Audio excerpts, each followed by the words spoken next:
या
रश्मिमन्तं समुद्यन्तं देवासुरनमस्कृतं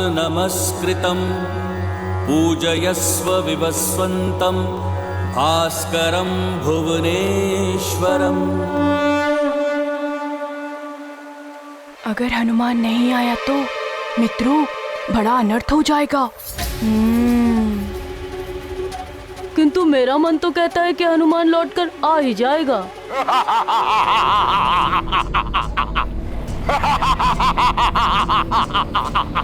केसरी के लोकांतरण का अर्थ है हनुमान की पराजय।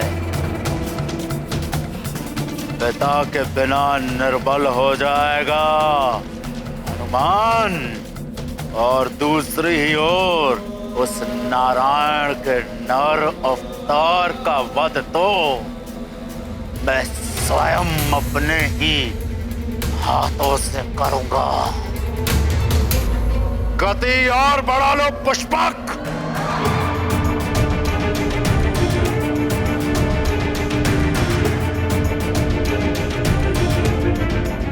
दिशा परिवर्तित करते हुए सीधे तुंग राज्य की ओर ले लो पुष्पक।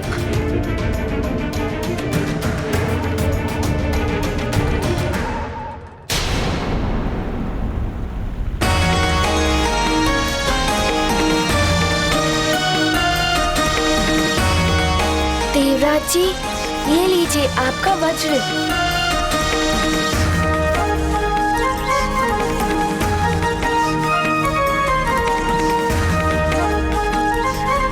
अद्भुत पराक्रम है हनुमान का। धन्यवाद पुत्र। हे इंद्रदेव, आपके हाथ से छूटे हुए वज्र से हनुमान ने इंद्रलोक की रक्षा की है, इसलिए इस वज्र के अधिकारी अब हनुमान भी हैं, और इस विजय ध्वजा के भी, जो इनकी वीरता के सम्मान में लहरा रही है। हनुमान, इस आकाशवाणी के अनुसार आज से तुम भी वज्रधारी कहलाओ, वज्रधारी कहलाओ, वज्रधारी कहलाओ, वज्रधारी कहलाओ, वज्रधारी।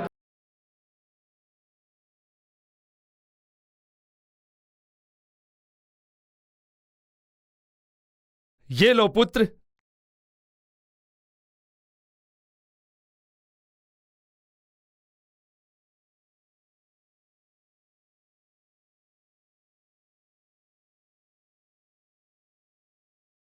और ये विजय की ध्वजा भी तुम्हारे हाथों में ही शोभा देगी पुत्र। इसे धारण करो पुत्र। हे संकटहारी हनुमान, आज से तुम भी हाथ वज्र अरु ध्वजाधारी भी कहलाओगे। हाथ वज्र अरु ध्वजाधारी भी कहलाओगे। हाथ वज्र अरु ध्वजाधारी भी कहलाओगे। हाथ वज्र अरु ध्वजाधारी भी कहलाओगे।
न जाने ईश्वर की क्या इच्छा है।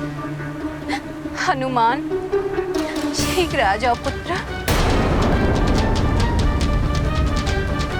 महाराज केसरी, अब आप अपना अगला पग बढ़ा सकते हैं। नहीं पुत्र केसरी, लौट आइए, मत कीजिए ऐसा, लौट आइए। हे प्रभु, अरे बड़ी महारानी माँ, बड़ी महारानी माँ को क्या हुआ? महारानी को क्या हुआ? महारानी माँ महारानी उठिए, महारानी माँ जल्दी आओ, महारानी माँ उठिए, महारानी जी ठीक हो गई।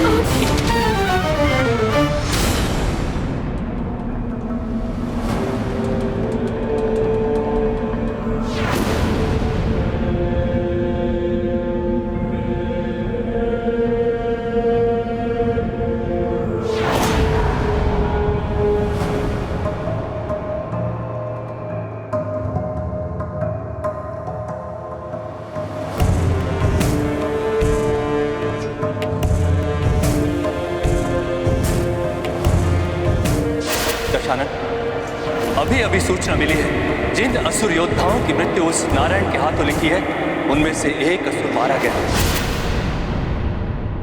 ये सब क्या है? यहाँ तो मात्र शवादी है, परंतु काल ने हमें वो रक्ष योद्धा कहाँ है? मुझे उस रक्ष योद्धा की मृत्यु दे चाहिए। वो ला कर दो मुझे कालने में। जब तक मैं उस रक्ष योद्धा को मृत अवस्था में नहीं देखूंगा, मुझे विश्वास कैसे होगा कि नर रूपी नारायण के बारे में ज्ञात हो गया है।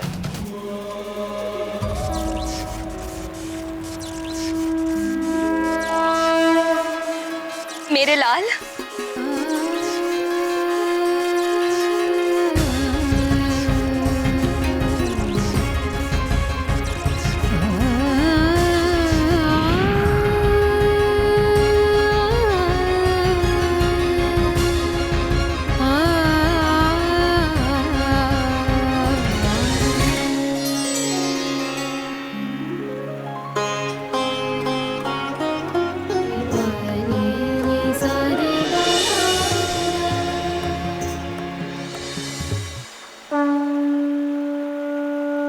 प्रणाम देवगुरु।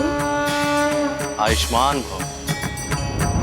अब तुम्हें अविलंब सुमेरु के लिए प्रस्थान कर लेना चाहिए। वहां सब तुम्हारी प्रतीक्षा में होंगे। जो आज्ञा देवगुरु। आओ हनुमान, प्रस्थान करते हैं। जी देवराज जी, चलिए।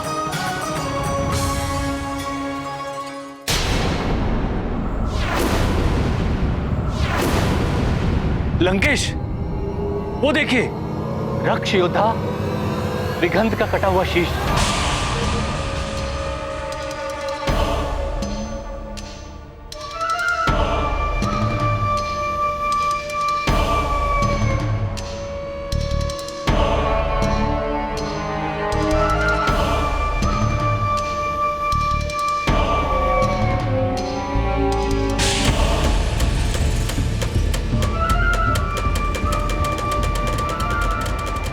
लंकेश, ये विघंत का शीश है।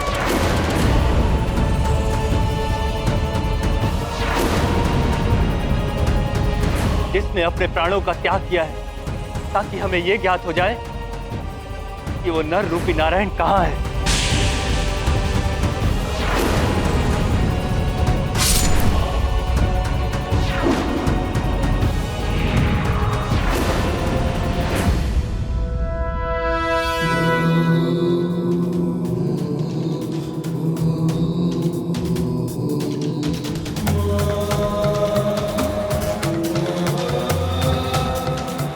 रक्ष योद्धा विघंत,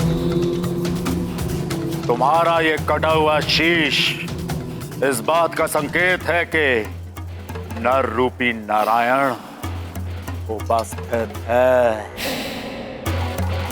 प्रसन्न कर दिया तुमने रावण को। यदि तुम जीवित होते विघंत, तो रावण स्वयं तुम्हें इस कार्य के लिए स्वर्ण से तौल देता। परंतु यदि तुम जीवित होते दिगंत, तो नर रूपी नारायण के बारे में ज्ञात कैसे हो पाता?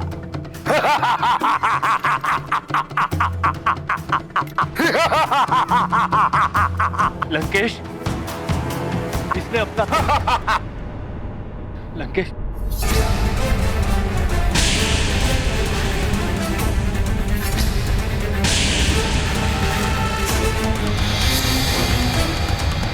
ये क्या? लंकेश, शीश धड़ से जुड़ गया।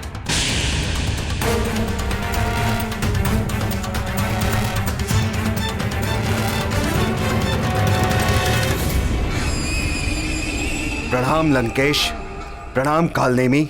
तुम जीवित कैसे हो गए दिगंत? मेरी मृत्यु मात्र नारायण के नर अवतार के हाथों ही हो सकती है, और जिससे मेरा युद्ध हुआ था वो कोई अन्य योद्धा था, नारायण का नर अवतार नहीं, जिसने मेरा शीश काटकर दूर गिरा दिया था, जो किसी अन्य मृत देह में फंस गया था, इसीलिए ये धड़ से नहीं जुड़ पाया था। नहीं! नहीं, नहीं, नहीं! यह नहीं हो सकता। तुम्हारा जीवित होना इस बात का संकेत है कि जिससे तुम्हारा युद्ध हुआ वो नर रूपी नारायण नहीं था। चले स्वर्ग से संकट मोचन, भावुक सब भर आए लोचन। बीते समय का करेंगे ध्यान, स्मृति में सदा रहेंगे हनुमान। ये गाथा महाबली हनुमत की, रुचिकर लीला राम भगत की। जय जय जय रघुनंदन राम, जय जय जय महाबली हनुमान। हनुमान, अब तुम शीघ्र ही अपने पिताजी से मिलोगे। हाँ, पिताश्री, नानी, मेरे सारे मित्र और सारी प्रजा सब मेरी प्रतीक्षा कर रहे होंगे। आज मैं सबसे जाके मिलूंगा, है ना माँ?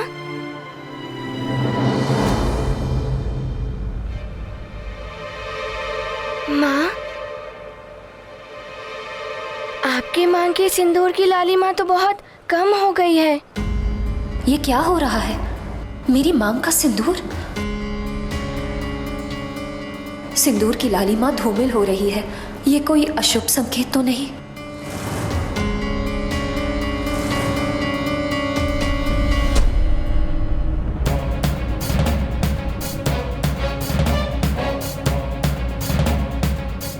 क्या हुआ? आप एकाएक चिंतित क्यों हो उठी? मुझे तुम्हारे पिताश्री की चिंता हो रही है। वो सकुशल तो होंगे ना? माँ, आप चिंता मत करिए, पिताश्री सकुशल ही होंगे। आप वहाँ इतने दिनों बाद जा रही हैं ना, इसीलिए आपको ऐसा लग रहा है, और हम कुछ ही क्षणों में वहाँ पहुँच जाएंगे। मातली जी, क्या आपके इस विमान की गति और नहीं बढ़ सकती? हनुमान, आपके जैसा वेग नहीं है इस विमान में। धीरज रखो हनुमान, हम शीघ्र ही पहुंच जाएंगे। आप चिंता मत कीजिए देवी अंजना, सुमेरु में सब सकुशल ही होंगे।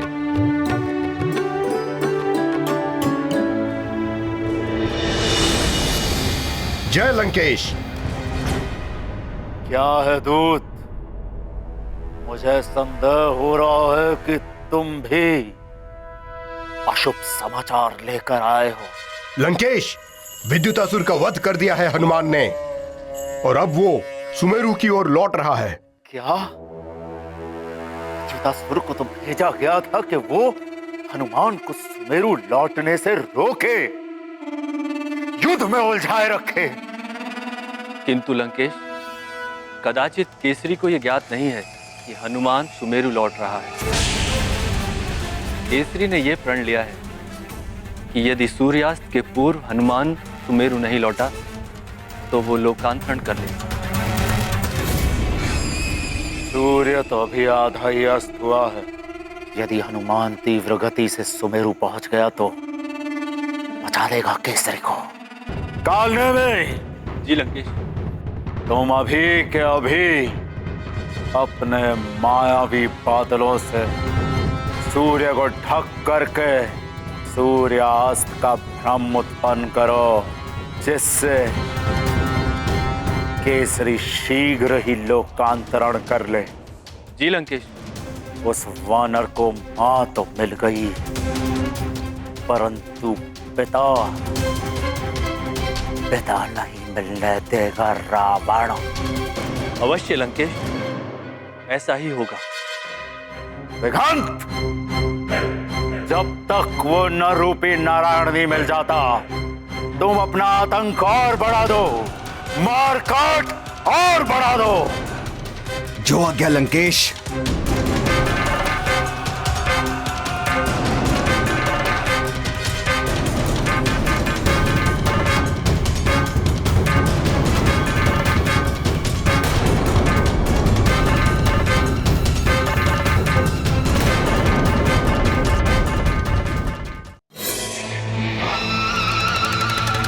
मायावी बादलों, प्रकट हो, प्रकट हो।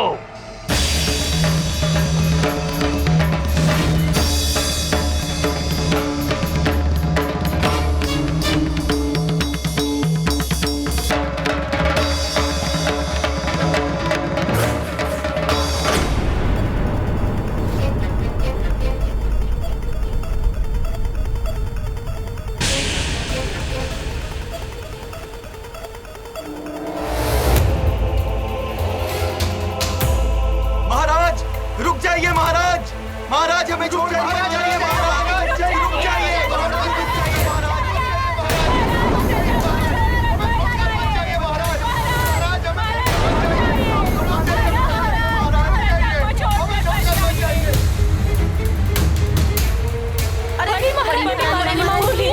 आप कुशल तो हैं?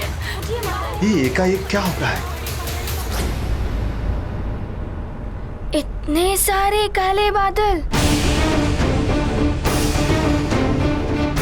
इतने काले बादल तो मैंने कभी देखे ही नहीं। ये बादल? सावधान हनुमान, ये मात्र काले बादल नहीं है, ये किसी काले मन वाले के रचाए गए काले मायावी बादल हैं। मायावी बादल?